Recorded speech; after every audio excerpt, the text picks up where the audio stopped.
are on the couch. Minds are changing. What is changing the most in our minds? That more this week. Davis leading off Monday morning, but our minds are bright and awake, thinking about all of these things that are happening. And there's a wide spectrum from ignore it completely, like tie a blindfold around your eyes and just ignore it, to, I like to overreact to everything. Like when I overreacted to Patrick Mahomes last year. I'm sure I've overreacted to other things in the preseason that weren't good things to overreact to. What are you reacting to right now the most, Davis? Tony Pollard. He's ready, man. Tony Pollard is going to be the best running back in Dallas if Ezekiel Elliott doesn't sign. Right. And he's going to be, if I can steal the football guy's brand, he's going to be a weekly what the heck flex. Yeah, nice. Even if Ezekiel Elliott is back, because the team knows that he's not a traditional running back. And Kellen Moore played at one of the least traditional offenses we've ever seen at Boise State.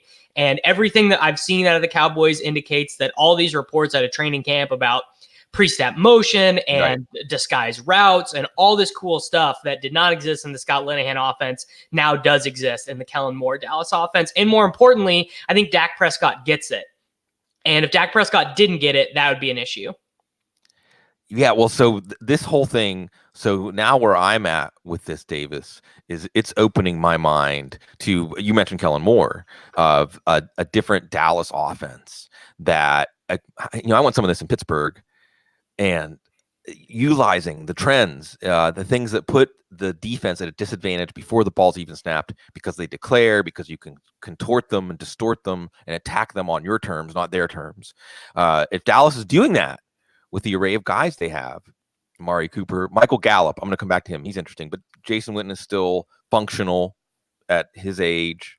And even Randall Cobb, if he can stay healthy, is, he starts out the season a very effective player. And then you have Dak Prescott at the point with that offensive line in front of him. Is this a new elite offense? Are we going to wake up to, because man, Linehan and Garrett might have been holding it back so much more than we realized, because we remember how when Dak Prescott launched, it was almost like he could do no wrong. And it seemed like the offensive line made things really easy for him. If he has an offensive coordinator making things easier for him, this is exciting. And maybe, Davis, could it create overachievers across the board? But as you say, most prominently, maybe Dak Prescott as your plan A, as your late quarterback. I definitely think that this is something that is in play. I'm not ready to say that an offense that looked, kind of average at best for the last 2 years is the Rams, but I would say pretty much every year we do see an offense with a new offensive coordinator take the tools that existed the year before, mold them in a different way, use them in a different way, and we see that offense, gain a whole yard more per play over the course of the season. And I definitely think that that is true in Dallas and can be done in a couple ways. The first is having defined roles for Michael Gallup and Amari Cooper, because last year, if you remember, starting the season, the 11 personnel for the Cowboys didn't include Michael Gallup or Amari Cooper. It was Deontay Thompson. It was Alan Hearns. It was Cole Beasley. Right. So it had just a bunch of non-game breaking players. Fast forward this year, the X-wide receivers, Amari Cooper, the flanker is going to be Michael Gallup, and the slot wide receivers either going to be Jason Witten or Randall Cobb, and they have Blake Jarwin and Dalton Schultz. They have Ezekiel Elliott. Now they my personal opinion is they're going to have Ezekiel Elliott by week 1, and they also have Tony Pollard, and they have a quarterback who can run, and a quarterback who has a cannon. And just like if you had all these offensive players in Madden Ultimate Team, you could design a crazy offense that did all sorts of cool things because they have all the elements of what you'd need. And my opinion would be is that Kellen Moore sees all of these things and is using them in a game theory optimal sort of way. Yeah, it's fun. And Pollard is, so I think the target wise in your drafts, Amari Cooper's the only one that gives you pause. And there's differing reports. Some say it has to do with plantar fascia, which is scary. And some say that it's something, a contusion, a bruise, which doesn't sound so scary. But I would say, Davis, over Amari Cooper's career, he seems to be kind of, more like a sports car, like persnickety. Like things have to be lined up for him to really produce. And even last year, he was up and down. And in the third round, there's some running backs, George Kittle's there, that might be more valuable to me. But Michael Gallup, He's been getting universally fantastic reports out of camp, right? You're hearing this stuff too, Davis, right? Yeah, Gallup seems like, and I mean, Gallup was a Next guy level. I liked as a prospect, right? Because he was, very productive. This is actually something that we loved.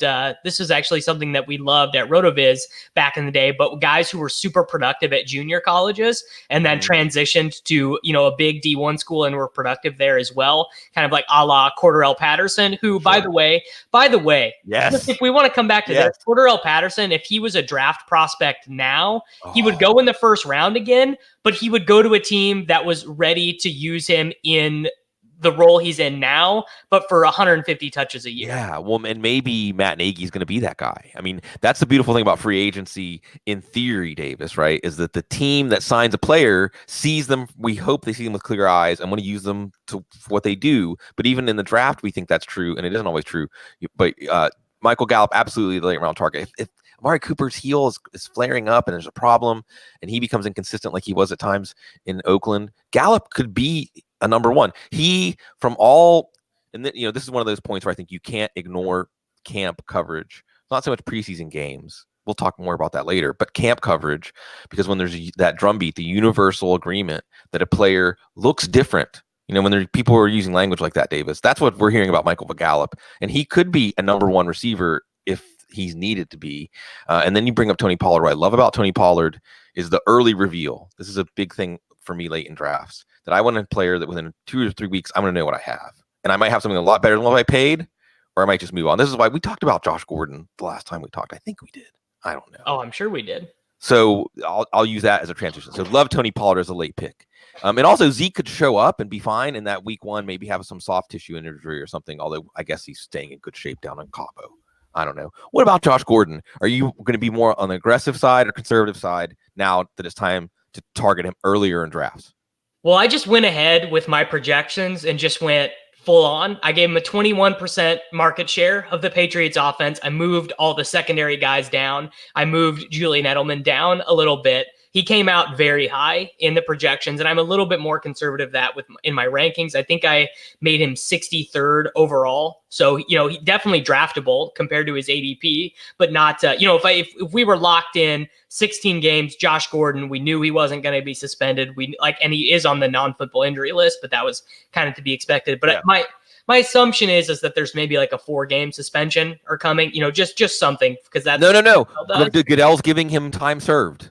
Ben Volin reported that Goodell's giving him time served. Well, there we go. And also, this is going to be some new, people were saying, the cynics, and I have a cynic in me, saying this is CBA's coming up, so Goodell's like becoming the benevolent dictator, and, we're taking a different approach than we do with Justin Blackman. This is all in Ben Volin's piece, a good piece about Josh Gordon.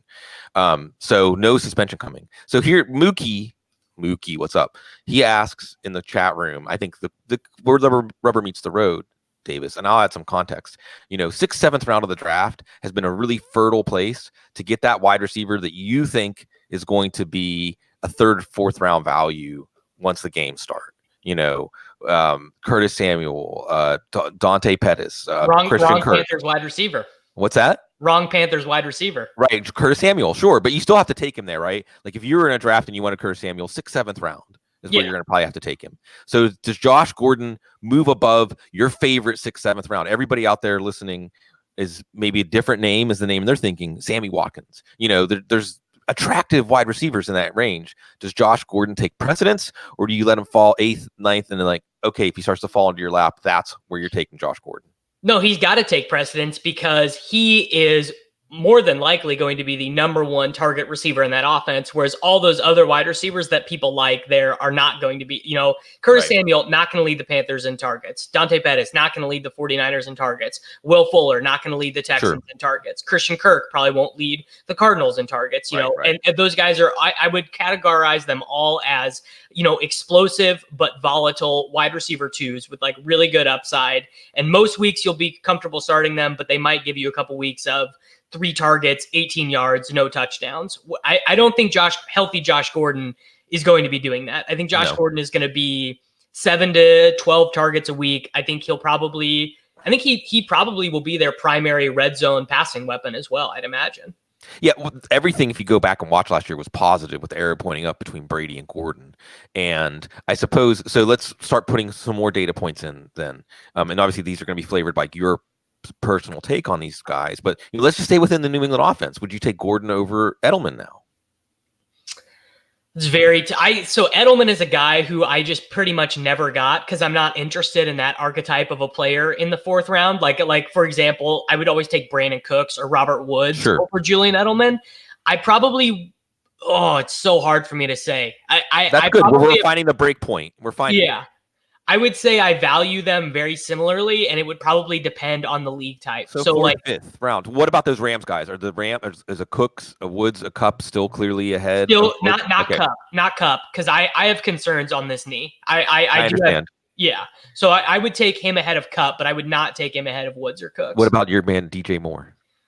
I would take Moore ahead of him because I think they're very similar. I have less concerns about, just like the whole aura of Josh Gordon. I have none of those concerns about DJ Moore. Sure. That's real. Yeah. And I mean, DJ Moore, there's this weird thing, and it's actually sort of interesting. So all of this Curtis Samuel hype has really obfuscated what DJ Moore is, which is like an incredible player. DJ Moore is special, right? Like, he had, 900 yards at the age of 21 in the NFL and like really wasn't even a full-time player. And, he's got the 1st round draft pedigree. He's got the size and the speed. He's got the quarterback with the cannon arm. Like there are just a lot of things that like, if you put DJ Moore in a historical comp bucket in terms of total yards, draft status, and production, the 2 guys that are in his comp bucket are, funnily enough, Josh Gordon and Randy Moss.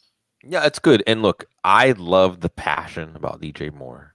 And I think that we should all have players that we're willing to take a round or 2 early, because in our mind's eye, what we see is worth so much more than even reaching for a player. And it just kind of defines your team, defines your season. I still think I still think when we have the big unveil, Davis, Curtis Samuel and DJ Moore may trade off big weeks. And really, there's the Greg Olsen variable, the Christian McCaffrey variable, but there's also the Cam Newton variable, and this offensive line's getting firm. But this is another offense, a la Dallas, that could take a step forward, that the whole pie could get bigger. If Tim's shoulder gets hurt again, it's going to be rough going for both of them. I would say, so I forget his name, but FB Football Analysis, the guy who writes for The Athletic. So he just had that big long piece about Cam's throwing motion come out. Yeah. And, I like to watch the tape. I like to watch games, but I wouldn't consider myself, a true student the way some of these other guys are. Yeah. And he came away saying, look, Cam is doing all the right things. He's understanding what he was bad at before and correcting those issues and getting a more repeatable delivery.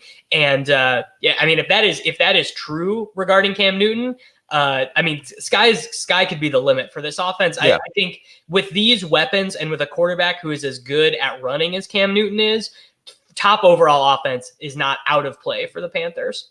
Yeah, and what's fun now is we're more than close enough. Really, once camp starts, Davis, I start looking at the schedule. Like I peek at the schedule and it starts filling in the plot. The trailer, like a man against the world for these games. And wow, does Rams Panthers sound fun in week 1? Oh man, yeah. I haven't even really started to look that close. Yeah. So that's crazy. Yeah, that's going to be a fun game. Yeah. That's going to be a fun game because those are 2 teams that you have in the mix to go to the Super Bowl, and right out of the gate, they get to test each other. So the DJ Moore, Curtis Samuel thing. I think the other possibility is, and it's very odd for me to become the wet blanket. That's usually Matt Waldman, Mike Clay, but the reality is the Carolina's offense, if Greg Olsen stays healthy and Christian McCaffrey stays healthy, it's going to kind of resemble the Giants offense, but with a lot more competence and efficiency, where the peaks and valleys of the 4 players are going to kind of trade off. And it might make the consistency tough, but in deep enough lineups, that's no problem. Okay, let's give the people what they want, and let's just get to brass tacks. And I'll try not to meander too much on these topics, but it's like thumbs up, thumbs down, warm, coal on these players. Todd Gurley. Thumbs down, man. Yeah. For me, it's the secrecy. For me, it's the idea that if anything goes, nothing may go off, nothing may go sideways, and those who take Gurley will look brilliant. I was already off of him. Yeah. And then this report about him being load managed like an NBA player came out. And I was like, at the point in which he's going to play games but only get 5 touches, I mean, how could you ever want that? Like, Right. in best ball, sure, I totally Yeah. get the people who take him in best ball because you're going to get those amazing weeks and you're not going to have to decide anything. But if you like, so for example, I have my FFPC main event draft next week, and we are at a position where in the second round, Todd Gurley is going to be there most likely. Sure. I just have no interest in trying to make that decision about him on a weekly basis. Yeah, and I think, and I'm actually acting kind of like the NFL here, where like I sense uncertainty. When I'm putting the variables together and I'm trying to solve for that variable, Yeah. like I can't even begin to do some sort of equation or process to have a range of possibilities. Because last year, in our one instance, like in a scientific way, what was the last instance? The result, it was that we had no clue going into the week what Gurley was going to look like and how much work he was going to get. Anyway, Melvin Gordon. I am thumbs up in best ball, thumbs down in weekly management because, he's one of those guys who can win you the formats in best ball, but I think there's a big significant amount of risk with him in leagues, like especially leagues that are not top heavy. I would assume most of the people listening to this play in a 12, 14 team league with their buddies, right? Or, they're not in 500 leagues trying to win $500,000. And it seems to me like Melvin Gordon wants to not play as much as possible because I don't think the Chargers are going to give him money. The Chargers are one of like the historically cheapest organizations in pro sports. They haggle with contracts on their first round draft picks. They, kept Vincent. We want to go historical. They didn't want to pay Vincent Jackson. We know that they do this, and we know that Justin Jackson and Austin Eckler are pretty good. So what's the point? What I don't think they're going to pay Melvin Gordon. The only variable here is Melvin Gordon swallowing his pride. Like when is he willing to do it, and what for an in his estimation under market value contract, or just for a 5th-year option and test what happens next year. And maybe he just really hates practicing because I know some running backs hate to practice. They don't like Le'Veon's never going to play in a preseason game for the rest of his life. Fine. And maybe Melvin Gordon feels the same way. Yeah. And I mean, another thing I worry about here, Davis, is that Gordon may not come back. Well, 2 things. One, Gordon may not come back to the same role he left because of this. I mean, look, it's if you're making it clear, if Gordon comes back and he doesn't sign a new contract, he's making it clear that he's not. I mean, there's always argument too of like the exploitation, like just wear the player out because they're not coming back. Yeah, that's one of the arguments about Gurley that I never agreed with. Like, well, they're paying him that much money, so they have to use him. Like, no. When Sean McVay is invoking longevity of his career, that gives you a window into like what they know about the shape of his knee and how really trying to just wear him out might just break him. But with Gordon, I think you're right to point out the Chargers' organizational history with these kind of situations. And the other thing is the idea of a holdout potentially raising the risk of early soft tissue injuries and things like that. I mean, that's the thing. Gordon, another one that's more like a sports car or persnickety where and he doesn't even really have the athleticism to spare. Like kind of unlike some of these other stud running backs, Melvin Gordon was not a guy who came to the combine and just made wowed everyone. It's just Melvin Gordon is just he's an intelligent runner and he's very decisive. And that's kind of what has always made him great. But I don't consider him like a guy who you can just show up off the couch, for 6 months and then, run a 4.4 flat. Yeah. So I'm probably staying away from Gordon. I mean, it's the 3rd round. I like Devontae Freeman. I like Kerryon Johnson better than Gordon. Okay. Antonio Brown. That sums it up. There's your take. I think at this point, Arrow has to be down. And the biggest thing about that is I think people overlook why guys struggle when they switch teams. They think of it as like a chemistry or whatever. And I think one of the biggest things that Antonio Brown is going to realize when he comes back to start playing is, dude, he's not even going to know the play calls. He's not going to know the terminology that they're using because the offense that they use in Pittsburgh is not like Gruden does this West Coast stuff where the routes are named different things and the option routes have different options. And it's just like all these things that are ingrained in Derek Carr that Derek Carr knows with the people who've been practicing with him for the last 2 years that Antonio Brown's going to be walking the huddle and they're just going to be like, dude, you just got to run straight. even if he does come back, because he's just not going to know.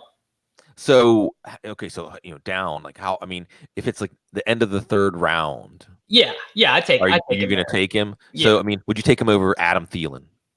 Yeah, just because like Antonio Brown's 90th percentile wins you your league. Adam Thielen, we've seen Adam Thielen's 90th percentile, and it was good, but it also tapered off. Okay, so I'm going to bring my guy into the conversation in this part of the draft because I feel like, man, I'm really starting to like that late first draft slot just because at the 3-4 turn, it seems like almost, and I'm kind of willing to go there, like almost 100%. Davis, you can get Tyler Lockett and Chris Carson. I mean, it's definitely you're putting a lot of your season on Seattle, but that's okay. I don't mind putting a chip on Russell Wilson, and I don't mind putting a chip on this defense to really underachieve and change the game scripts going from the beginning on. Like, really never slows down.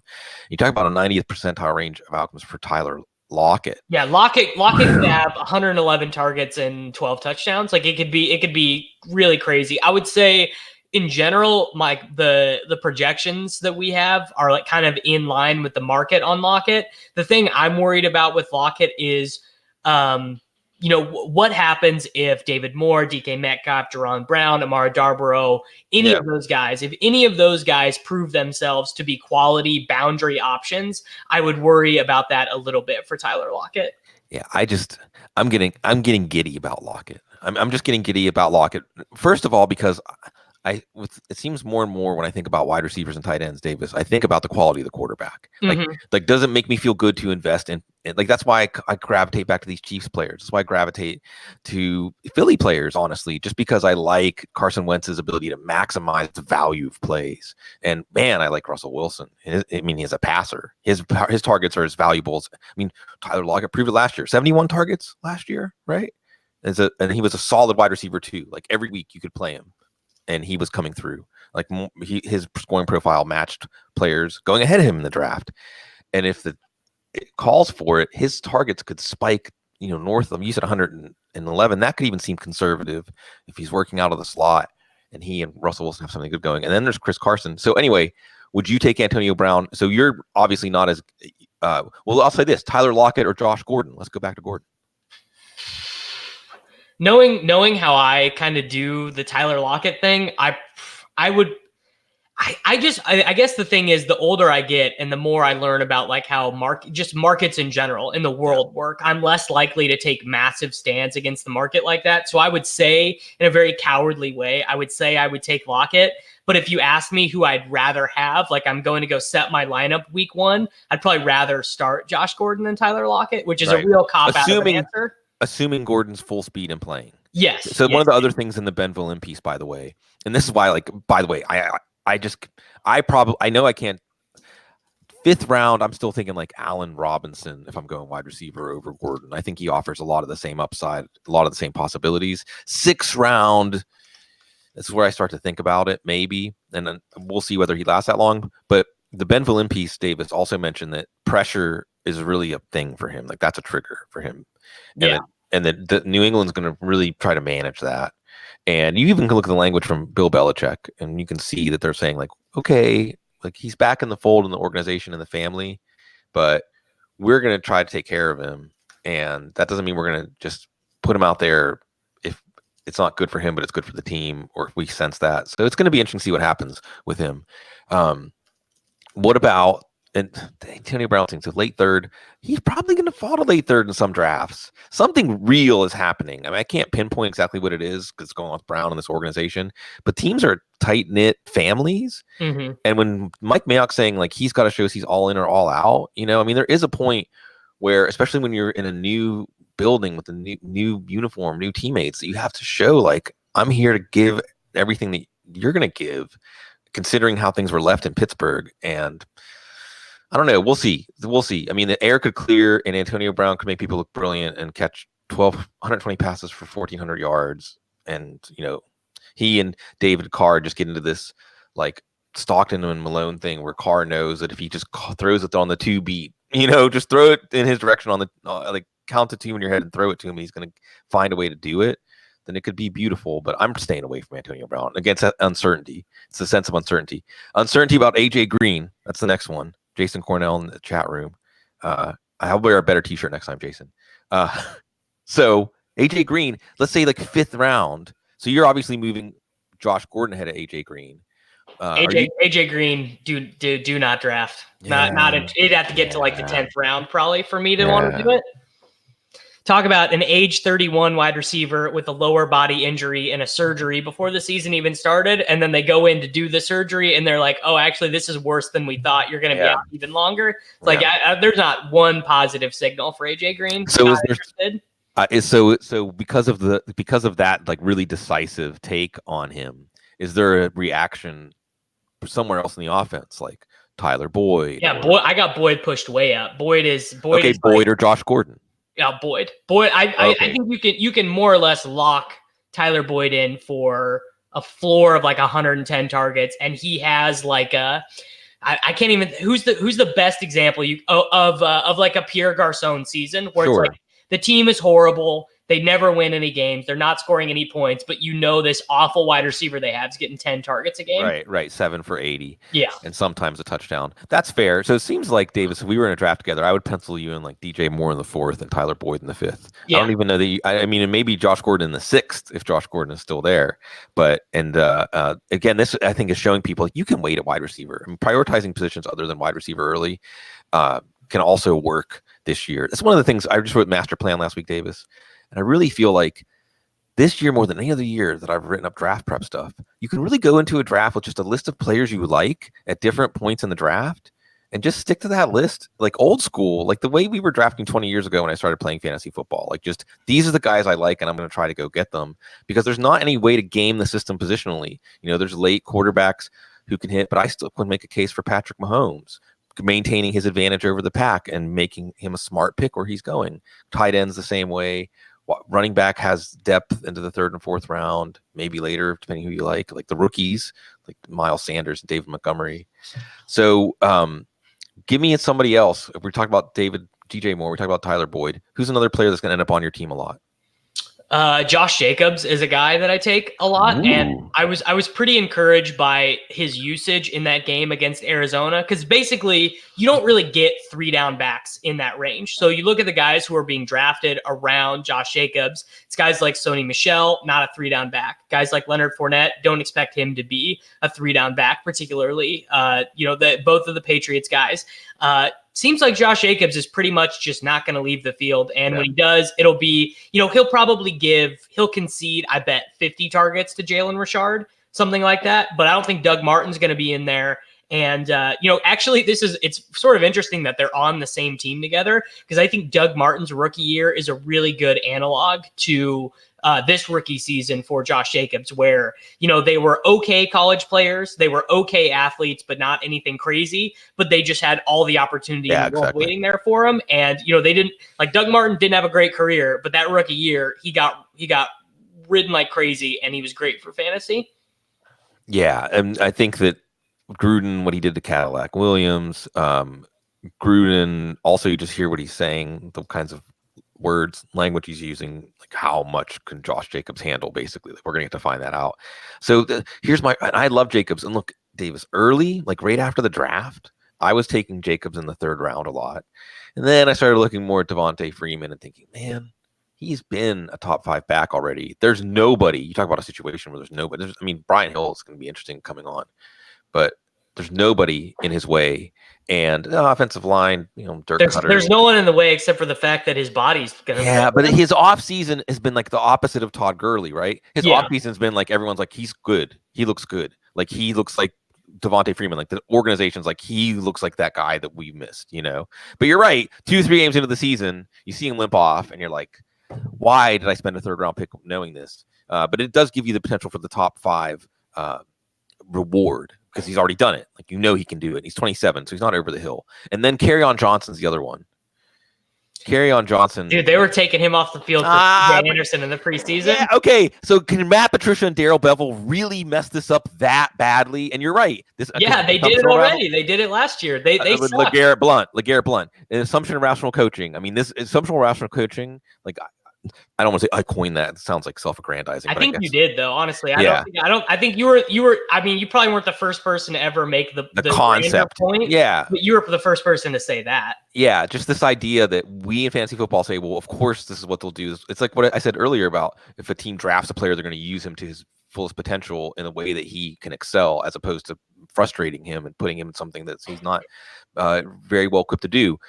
So this Detroit thing, I mean, yeah, and this sounds terrible for me to say this, but like you just vibe with Matt Patricia through the TV, and he's just not necessarily I want to put my faith in. Yeah, I just don't want to put my faith in him to do the right thing. And Darrell Bevell, but here's the good thing about Darrell Bevell is that think Marshawn Lynch and Kerryon Johnson. His offenses. So I thought of Darrell Bevell as a bad coach, and I actually went back and looked and Seattle's offenses got worse every year underneath him.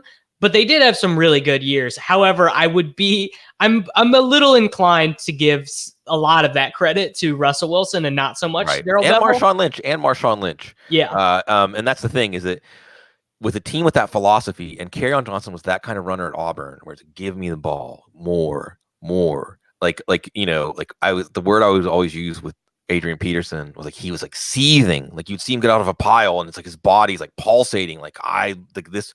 And Marshawn Lynch was the same way, and Kerryon Johnson has that kind of mentality. And I agree about just a pause. You have to at least consider these things about the usage of Kerryon Johnson. But last year when the Lions weren't getting blown out, he was good even on like 18 touches, and he was making his mark in a fantasy way and a football way. And it's another guy too. And Curtis Samuel's a good example here, Davis, and Michael Gallup we already talked about, is there are going to be players that in week one, we're going to rub our eyes and say, okay, I need to update this. This guy is a lot better than he was the last time I saw him, in that early takeoff part of a career arc, year 1, year 2, year 3. We can find out very quickly, like, oh, we need to revise everything because we were underestimating this player.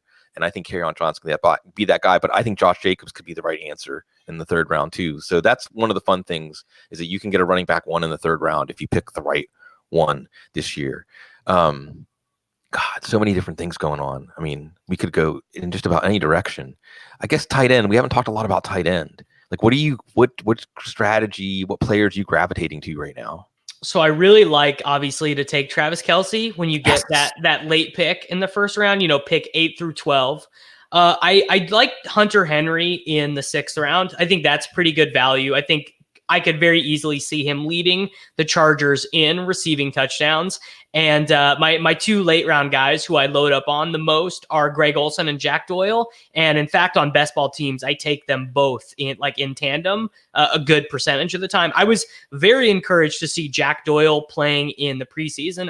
I was pretty much certain he was not going to play in the preseason as he recovered from all sorts of stuff. Right. Like he got hit by a car almost or something. Yeah. It's like, what is going on with this guy? And now he's playing preseason snaps. Like, I was super encouraged by that.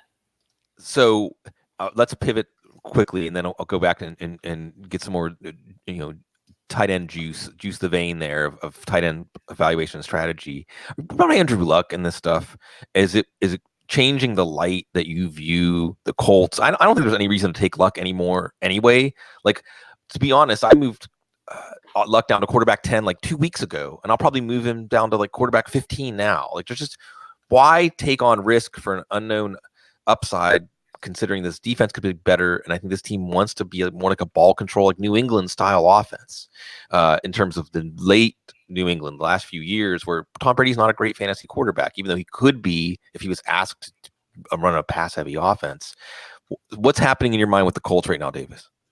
I moved them all down. Mack, Hilton, Luck, Ebron, pretty much everyone but Doyle, just because I think Doyle's going to get there 5 for 50 every week. He's going to catch it and he's going to fall down, and that doesn't matter.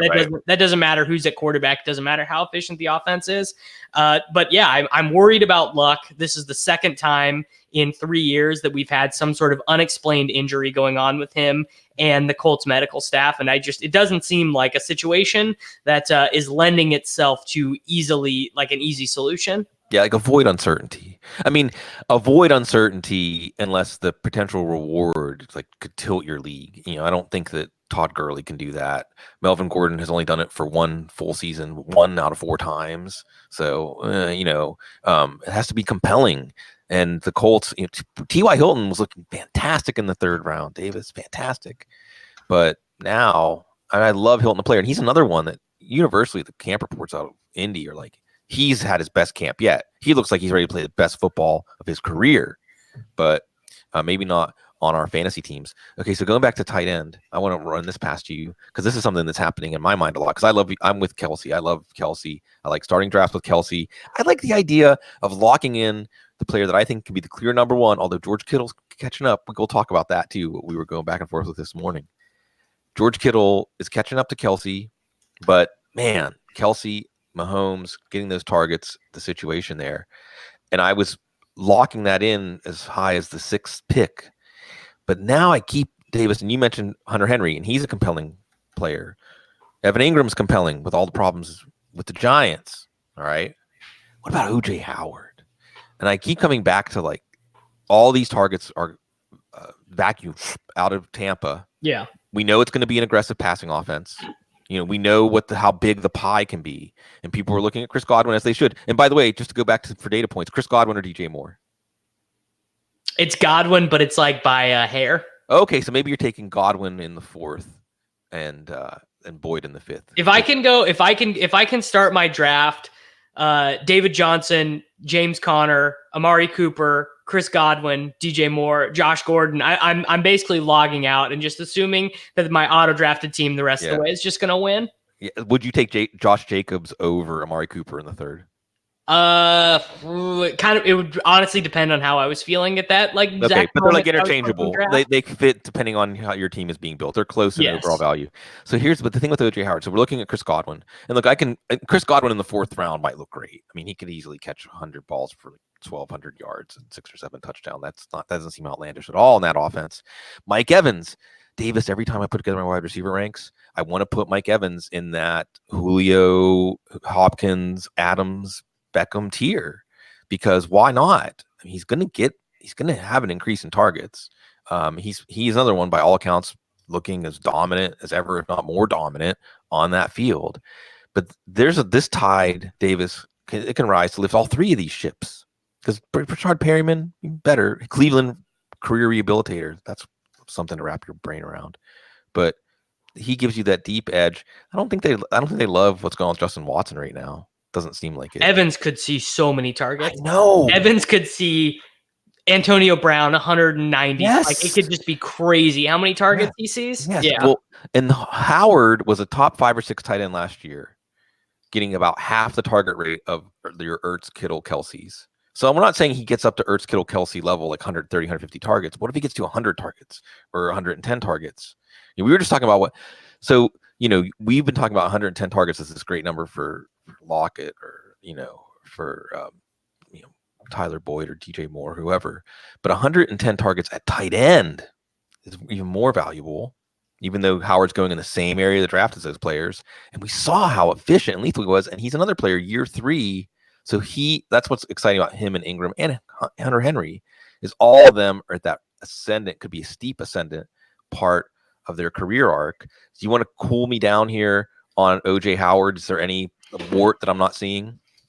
I don't have any argument against OJ Howard. I think he's an explosive athlete. I think all of the arguments about tight end usage with Bruce Arians are pretty much related to the fact that he hasn't had a good one since Heath Miller. Like, it just, and I consider Bruce Arians to be a coach that gets it. So he like with the running backs, I think he made great points. He's like, Ronald Jones and Peyton Barber are fine. We don't need to draft a guy. We don't need to trade for Melvin Gordon. We're fine here. Yeah. And, he's going to huck the ball deep. And OJ Howard is like just another.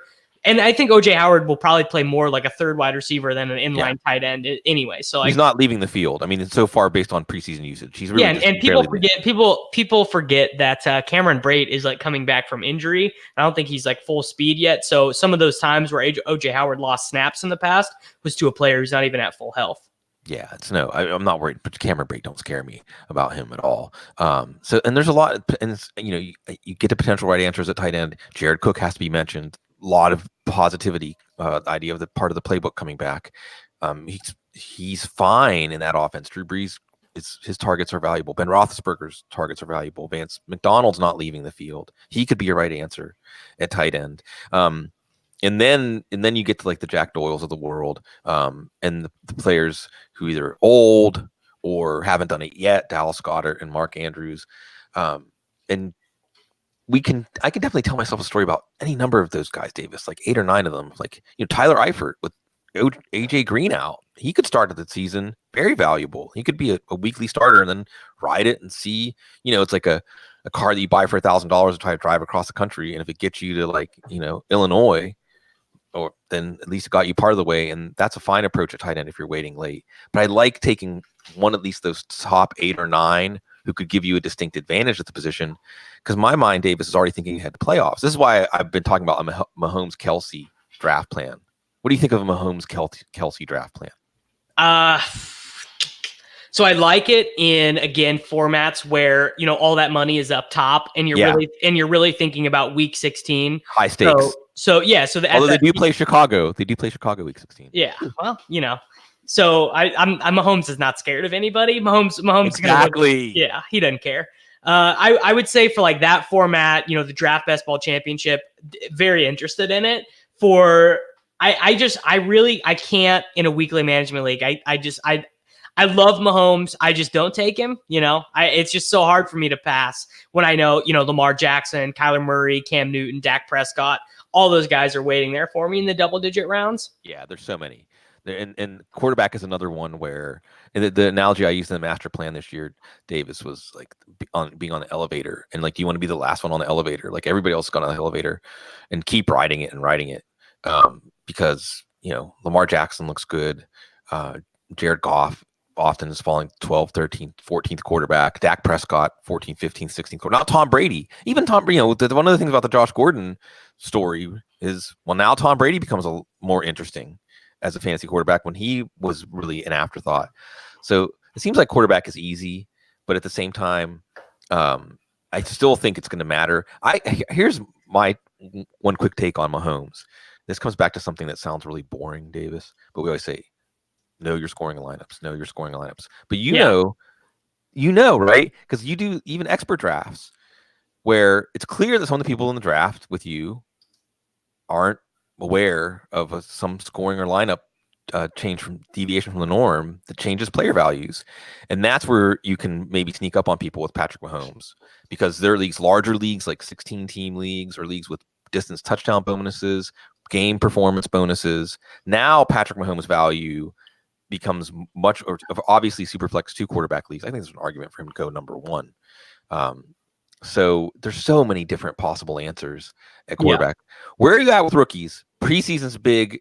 Preseason week 2 takes. I know that's what's running through your brain right now. And the players that often get the biggest opportunity in the preseason to show us what they're made of. And the rookies. Which rookies are you hot for right now? I don't know about rookies. One of the funniest things to me. Well, okay, here's one. Justice Hill just looks amazing. Yes. Yeah, Justice Hill just looks like a dude he's ready for Mark Ingram to sprain his pinky toe, and he's not giving that job back. Justice Hill is raring, and they're going to cut Kenneth Dixon, within the next 2 weeks, and it's going to be go time for Justice Hill. Yeah. Yeah, it is. Justice Hill looks like one of those players. And projections are a great exercise because it keeps you honest, but keeping things at one data point for a player's season outcome really doesn't reflect. Because right now, if you're projecting the Ravens offense, Davis, like you can't give Justice Hill more than 100 carries or something. Yeah, like that. I don't give him very much work when I'm doing these projections, but I just know. But you know that the top end range outcomes is he becomes Alvin Kamara again, basically. Yes, yeah. I don't think they're the same player or anything. But I'm talking about Kamara's rookie year fantasy impact. Yeah, exact same thing, 100%. Yeah. So Justice Hill's becoming a must on the shopping list now. Damian Harris was a player that while Sony Michel, and even Sony Michel's interesting guy to come back to in like the 5th round as a running back 2. If you wait and you didn't take someone early, like you only got one running back in your first 4 picks, and Michel's there in the 5th, because he's getting to work more as a receiver. And obviously, this offense now is going to have more scoring drives and more efficiency with Josh Gordon out there. That's only good for Sony Michel. And I think there's a positive regression argument for Sony Michel too. Like he should have had a lot more touchdowns than he did based on the carries he got inside the 5 or something like that. Anyway, Damian Harris looked good. He looked really good. Do you think that? What do you think about patience? Right? What do you think about taking some of these players that maybe you won't get value, but you're waiting for some sort of crack in the door to let them in? Is Damian Harris one of those guys? Alexander Madison, Darwin Thompson. What do we think about these rookies? So Harris is not for me because I think that in the eventuality of, disruption in the Patriots backfield, the veteran Rex Burkhead would come in and take some of it, maybe not all of it, but Harris would get some, Burkhead would get some, Brandon Bolden might even get some. So got running backs who I sort of like waiting on. Darwin Thompson, definitely one of them. Alexander Madison is another one. Malcolm Brown is the biggest one, though. Malcolm Brown's probably the biggest value in drafts right now that, the mainstream media and fantasy football is not quite picked up on yet. Yeah, no, I can see that. And the whole Rams thing, we already talked about Gurley and the uncertainty. Now, where it could come back to bite us, even on Malcolm Brown, although his outcomes, he's so cheap at the end of drafts. I mean, yeah, absolutely. Even week 1, like there's going to be a reveal of Rams running back values in week 1 that is going to change. Like they're not going to be worth what they are right now, right? Like it's going to be volatile. The Rams backfield, like whatever it is right now, is based on just some guess or estimation of what we're going to get, and then whatever Gurley does in the first game, it's going to push it up or down for these players. But if it's uncertain going into each week, it could just be a headache for everyone, except for maybe Darrell Henderson. Did you see Darrell Henderson dust Jalen Smith on the wheel route? Yes. So Darrell Henderson looks like what we expected Darrell Henderson to be. Yeah. The fact that he's playing in these preseason games with all the scrubs is not a positive sign for his 8th round ADP. Yeah, it's not. And but really, the Darrell Henderson thing, and I was one of the most exuberant people about Henderson, just because I kept coming back to C.J. Anderson and what C.J. Anderson had set up for him by this offense, and what Henderson could do with those same touches because of the ability to break those long plays. And your hope is that whatever Henderson's doing to get himself somewhat in the doghouse, that and if they're using him like Chris Thompson, that's what Charles Robinson said, that's the plan. Chris Thompson took those, 10, 12 touches a week, and he was nearly a running back 1 for fantasy football because of his ability to make big plays, and obviously because of McVay's ability to dial up the plays that he could do best in. But you're right, the arrow is pointing more down for him. How about Kalen Ballage? And I laugh because I was interested in Ballage coming out of college to watch and see what happens for his career. But now I feel like again, very rare for me to be like, there's over exuberance about Ballage. Or do you think maybe Ballage is worth chasing in drafts right now? I like Ballage a lot because Kenyon Drake, I mean, really, this is a simple formula. If there's a 2 running back set, one of the running backs is injured and the coaches seem not to like him, you should probably like the other guy. Right. And that I just like, if Peyton Barber hurt his foot right now, I'd push Ronald Jones way up my board. I understand. Derrick Henry's hurt, so I'm just drafting Dion Lewis every chance I get. Like Jeremy McNichols, come on, don't forget Jeremy McNichols. Don't forget the McWeapon. I think the issue with McNichols is he's always going to look good in the preseason because he's a great athlete, but the dude is like miserable in pass protection and all the stuff that running backs get asked to do. But I loved McNichols coming out of college. Sure, and he's just a name to remember because I think with this attitude of this offense, like they might keep Dion Lewis in a similar role if something's up with this head thing that lingers into the season, and McNichols could get a look. I mean, he seems to be clearly the number 3. Alex Barnes is barely nary a peep about him. Maybe the practice squad at this point. So. You mentioned, you like Ballage. Again, I like to do this to get some data points. Would you take Ballage over Justice Hill? Yes. Yeah, because Ballage, you can start Ballage week 1 and know you're going to get a passable score. Maybe. It's Baltimore. And so here's where I'll be the wet blanket. Okay, and this is why I'm not. And I'll see. This is probably one of those things that people come back and like bash me over the head with. But I use my fantasy teams like I color outside the line with my dynasty teams. I just do things sometimes, not necessarily because I'm bored, but because I just want to take a stand and see how it goes, like an experiment. And with Balaj, I could generate no interest in him in the trade market at all. And also, Noah Fant was another player. This is the league where you can take someone in when they're draft eligible, like one spot. Davis, you get one spot. These are guys I stashed away in that part of the league, but I'm not feeling great about where they landed. I'm not feeling great about their future based on what I've seen compared to other players. So I did Balaj and Fant for Hawkinson because Hawkinson just has that glow. And I know Detroit can mess up anything, like we talked about earlier. But wow, does the reports about him just have that glow of like this guy could be special. At the onlookers seem to feel that way. But Balaj is a player. Speaking of players who look good in the preseason because of athleticism, he's an athlete. He's ideal. He's a first round athlete, but not a first round decision maker when it comes to running the ball. But here's where the rubber meets the road for me, Davis. Okay, even leaving aside that every report says they want to do a New England style committee. And that tells me that even if Drake is still in a walking boot, it's Mark Walton who gets some work, and Walton's a solid back. This offensive line is gonna be the worst offensive line in the league. The worst. I mean, Arizona may give them a run for their money. The quarterback play, well, we'll see. This team, I get a vibe from Miami, Davis. It's like they're gonna be. They're gonna be horrible. They're gonna win. They're gonna win 2-3 games tops, probably.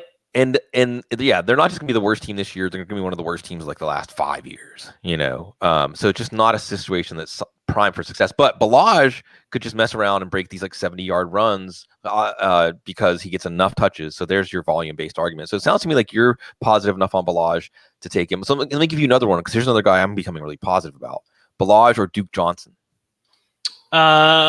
Balaj, but I see the Kiki Cutie injury is pretty big for Johnson because at least until Cutie is back and healthy, it seems like he's probably their best option for that short area passing game that they love to use Cutie in those last 4 games last year. Yeah, he can do a lot of those same things and produce just as good results. And I just think this is a good offense, or at least I just think that Deshaun Watson's good. The offensive line, Houston, another candidate for worst offensive line in the league, which doesn't make you feel good, but Watson persisted through that. And it feels to me, Davis, like Watson generally maximizes the value of the players in his offense. Yeah, totally. And that's why I like going for Duke Johnson. That's why I still like QT if he's fallen to the 10th, 11th, 12th round, folks. Again, I'll just go back to like John McClain saying he was going to be a vital part of the offense. The team collectively held their breath when he went down because he's going to be a vital part of the offense. And it could be like last year, injury seals broken, forget it. But even last year, we had our moments, including the playoffs. So if Kiki Cutie, John Brown, Emmanuel Sanders. I love the wide receiver value into the 9th, 10th, 11th rounds this year. So many things going on. What about Arizona? Because I know we probably got super excited. I think you were with me being very positive, and what we saw this last week of the preseason, not positive. No, it's just hilarious though. It's just like, who cares? It doesn't matter. You think Cliff Kingsbury's going to stop running his offense because Kyler Murray got a couple false? This is a great thing. This would only ever happen in the preseason. So they get the false start penalty. They get some other dumbass penalty. I don't even know. Sorry, Joe. Yeah, nice. And then on 3rd and whatever, they just ran a halfback draw. If you gave me a line of 0.5 halfback draws on 3rd down for the Cardinals in the regular season, I would take the under on 0.5. Yeah, sure. They're just going to chuck it deep. So it was just like, to me, that was an example of, okay, sure, Kyler and the offense, yeah, they have things to work on. Rookie quarterback, a coach that had sloppy college offenses, it's fine. None of that stuff is all very micro. And you peel the onion back, you think, okay, Cliff Kingsbury's offenses, they were never winning teams at Texas Tech. I don't think I don't even know if he was ever in the top 25. I think maybe 1 year he was in the FBS top 25, but 3 of the 5 seasons he was at Texas Tech, they ran the 10th most plays in FBS or faster. So it's just like, it doesn't even matter if they're winning games. The offense is still going to be on the field running a lot of plays. Yeah, it's going to be interesting. But the one thing that I still Kyler Murray, I'm probably backing off of a little bit more in drafts because guys like Carson Wentz and Cam Newton look better and better in the area where you have to reach a little bit to get Murray. I'm still interested in Kirk and Fitzgerald just because, like you talk about the volume, and also I think the potential for big plays. If Isabella comes on, I mean, I just want to take chances on this offense. I'm still fine with David Johnson. However, the pitfall, the quicksand, Davis, that I'm afraid of, especially because week 1 Detroit, I think week 2's Baltimore, is the teams that just now they don't have Robert Alford. Zach Allen's going to probably have to play like 1,000 snaps on the defensive line. They've already cut 2 players they expected to be big contributors on the defensive line. The teams can just grind out like 7, 8, 9 minute drives, like 14 play drives, and give them like 5 or 6 possessions in a game. And just be like, well, until your defense can get off the field, we're not really going to tangle with your stinger on offense. Fine. You have to be perfect on offense to keep up with us because your defense is so bad.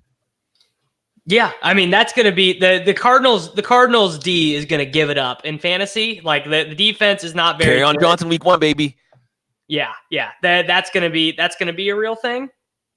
Yeah, and I think that there's another one, Tevin Coleman, and I'm not really getting on Tevin Coleman, but Tevin Coleman plays Tampa and Cincy the first 2 weeks, and that just sounds like, I mean, if he's a top 10 running back after those 2 games, I won't be surprised at all. That's one of the fun things too, is looking ahead to week 1. But before I get caught up on that, because we only have like 3-4 minutes left, Davis, thank you for taking time out during this time with all of our nuclear reactors. I was just watching Chernobyl finally, or just like, the reactions, the fission is going on. Give me something else from week 2 preseason, something else we were talking about, reactions to what is happening, a reaction going on inside of you. Well, I guess a pretty big sign would be that the Buccaneers are really only using 2 running backs. They're not used. So when Jameis Winston has been in, they haven't used Andre Ellington and they haven't used Dare with that quarter, like with the first team offense yet.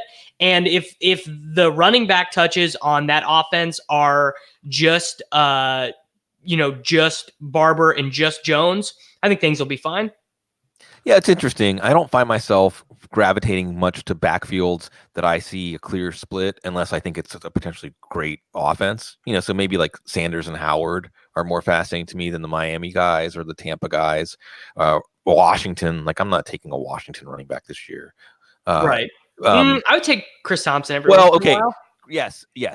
I'm glad you said Chris Thompson, because I would say this, like if I looked at my draft and I was just sticking to my guns and I ended up with 1 running back I could really trust, and then a bunch of other guys like Justice Hill, et cetera, Kalen Blanche, whatever, that I was like, maybe, but I don't have a number 2 that I'm sure about, then Chris Thompson looks like an interesting guy because he should be used heavily with Case Keenum as the quarterback. They're not going to be a downfield passing offense. So I see that. I mean, it does seem like Ronald Jones has at least earned more with this new regime than what he had going on with the previous regime. So let me see if there's any. I've tried to cover. I know, and we're going to look. And this is a good moment for me to say that this is obviously huge time in the fantasy football calendar. So this week I'm getting guests lined up.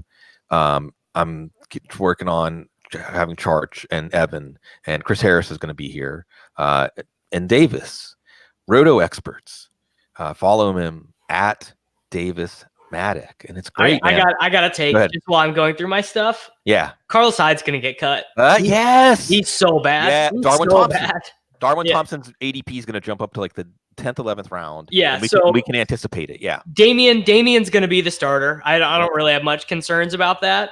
I think Darwin is going to be the spellback, and Darrell Williams is going to be the Sharkandrick West, Deuce McAllister. He's going to be the, okay, so if Damien gets hurt, we got to have this vet guy who knows how to pass block. Exactly. Yeah, and instead of Carlos Hyde. Yeah, I think that it almost feels like Andy Reid was just looking for Darwin Thompson to be good enough to follow through. No, I just said this on another podcast. I was like, so they signed Carlos Hyde because they needed a vet just in case whoever they drafted sucked. Or just in case Damien Williams literally was hurt so bad he couldn't play. But once they realize, okay, Williams is good to go. He's fine. He's our guy. Okay, we have our upside back. Okay, we have our vet who we're paying no money to. We don't need Carlos Hyde at all. Carlos Hyde can go. And this can flip too. And Darwin Thompson could be good enough to change this as we go along too. So he's a really exciting player to take in the second half of your draft. I'm glad you highlighted Tony Pollard. Two, so last thing I'll ask you before we roll on, as I'm looking at your Twitter profile page, what do you think David Foster Wallace would think of fantasy football? I think David Foster Wallace would be, if he was introduced to it, he would get very addicted to it and he would love it, but he would find it to be another sign of the moral decay of Western society. And himself. Yes. Don't forget himself. Yeah. 100%. Yeah. So there, the moral decay. It's always about moral decay. Man, it's always about moral decay. I like encouraging moral decay with you, Davis. I'm happy to be having you now in the regular rotation on the couch.